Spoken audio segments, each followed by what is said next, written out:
What a story. A proper homecoming. A boy who left or released by Arsenal at the age of 13, coming home after 14 years. A proper homecoming. Through and through Arsenal fan, coming to Arsenal, snubbing Tottenham. The most important thing, he knew if he's going to go, he's going to Arsenal. And now he's coming home. Nas, what a joy for all the Arsenal fans. Absolutely, Mo. Can it get any better? We wanted a player versatile enough for our attacking positions, and we got Eberechi Eze. Number two, he snubbed Tottenham last minute and is coming to us now. I think it just doesn't get better than this. I think he's already a club legend. And you don't have to forget, this little boy has played 23 games as a left winger, scored 6, assisted 4. That's a goal and assist ratio of around 1 in every 2 games. And that's not bad. And he will be playing in a better team now. So you expect this kind of pedigree, a player of this pedigree, to straight away come into the Arsenal system and have an impact. And I won't be surprised against Liverpool at Enfield, this guy starts and starts making an impact. So, you think he's going to play as a left winger or he's going to be used more in the midfield, considering he is so versatile that he can play anywhere on the pitch? I think he will slot at left side because Martin Odegaard is really important. And yeah, and you see, with Martin Odegaard, you don't really want to switch that position because that is a very key position. And you are not going to anyway snub out, keep Martin Odegaard out because he's the captain at the end of the day. So he rallies the troops. So I think Eze will start on left, Saka on right, Gyökeres on center, just behind them, Odegaard, Declan Rice, Zubi. So it's a power packed attacking force now, and which has a very solid defense. There is no excuses now. This season, they have to go and cross the line. They did well against United by getting a result when they were not playing good. Now, this is the time. This week against Leeds and then next week against Liverpool. This will be statement. First 6 games will give a statement. You should be ready for that statement, Mo. I want to ask you, was it because we have made this move because of the fact that Kai got injured, or this was already in the planning? It's just we were waiting for his release clause to get over so that we can figure out a deal in better ways. From what I have read, I think Berta was always in talks with Crystal Palace. And that is the reason Crystal Palace was stalling the deal, finalization of deal with Spurs. And then Kai's injury happens, which has accelerated everything. And Yeah. suddenly we come into picture as it says yes, Palace says yes, and nobody wants to go to Spurs. Like they might have won a European trophy No Arsenal last fan would season. go there, and as Yeah, yeah. an Arsenal I fan. think any player in right mind would never go to Spurs when they have an option to go to. Where they have an option to go to Arsenal. Oh yeah, Like, yeah, yeah. why would anybody would do that? You're going to play for one of the biggest clubs in the country, and that So is Arsenal. absolutely. So here's the thing: when you spoke about Berta, how important Berta is because of the signings that we have seen, be it Gyökeres, who was struggling to, get his transfer done. Now Eze, where Tottenham was trying to hijack the deal. How important is Berta? I mean, so far we have seen so many good signings. What do you think about him? I think football fans in general are a very fragile breed. 24 or 36 hours ago, everybody was criticizing Arsenal and Berta for not doing enough or not being agile or fast enough in the transfer market.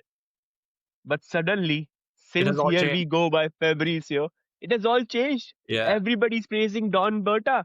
It is Yeah. from just Berta, he has turned into Don Berta. And that's what does. So I'm saying we all are, and that includes me as well, Mo, honestly.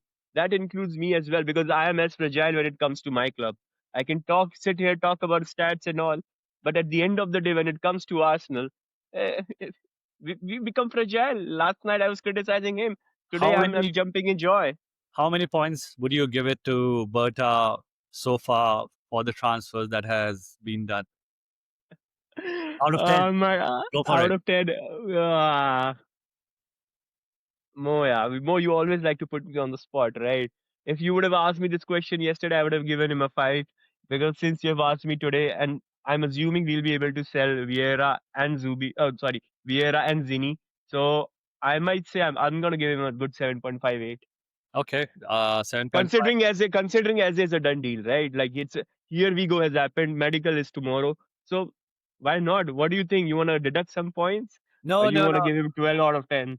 no. I think so far he has done a good job. Uh, I wouldn't mind giving him 8.5 either because of the fact that he has made those important signings like Zubimendi, uh, Gyökeres. Now as a Norgard wasn't a difficult deal, but he has still got it done over the line. So I think it's a good job. Now we have to see who all are going to go, like the outgoings in the transfer market for next 10 days. From what I've heard is Zinchenko might be going to Fenerbahce, Kivior, there's an interest from Porto, Reece Nelson, there's some interest from Fulham on a season-long loan deal with an option to buy. Uh, saw Fabio Vieira as well there. For him, I don't know what is happening with him, but these are the four players that we have. But Kivior, to be honest, I think we should keep him considering how long the season is and injuries can change the game so quickly for a club. Yeah, yeah, absolutely. I think we will have to keep Kivior, and we have to keep Kivior because how he performed against Madrid home and away when Gabby was injured.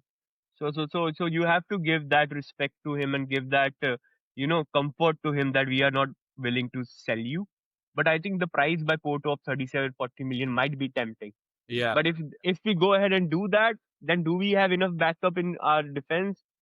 Maybe Mikel is thinking that he can get Calafiori to play as a left center back at times when Magalhaes or is not fit, Mosquera, and or but Mosquera is there. Mosquera, yeah, Mosquera, but he's more of right-sided in my opinion, and left-centered, left-footed, good left-footed center backs in world of football is a very rare breed. And if you have two of those, which we have in our system, like Gabriel and Kivior, you have to preserve them, and you just cannot go ahead and sell them for 10-15 million more. I think if you want to sell something, you have to go with Vieira, Zini, Reese. But I think I wouldn't touch Kivior honestly. Do you think we have Uh, like? Do you think we should actually go ahead and sell Kivior? I think you don't want him to go, from the right? point of view of financial fair play, we have to sell someone to get some money in. It could be Fabio Yeah. Vieira, Reece Nelson, Zinchenko, and keep Kivior. I would be more than happy with that. But right now, I think defense is our strongest point, and if that's the base, Kivior should be there in case we need him because the season is going to be long and we are going on four fronts. So probably yes from my end as well. Like we should keep him. Why not?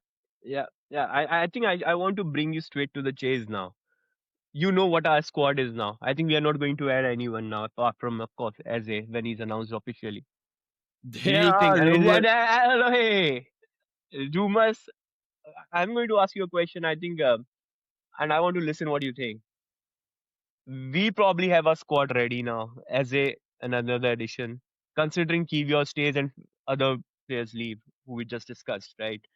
Uh, do you think our squad is good enough this season to compete with Liverpool and City, considering what they have recruited, and go all the way till May in this three-horse race Yes, to yes, cross yes. the line Yes, yes is the answer. We and get are. us that 14th league title, Yes, we which we are. have never seen our team win the league. I have We never seen we are well two equipped. decades. We have been Yeah, well equipped for last couple of years. We were always a bit short for crossing the line. But now we do not have any excuse because we have ample amount of players in every position. So yeah, this is the season.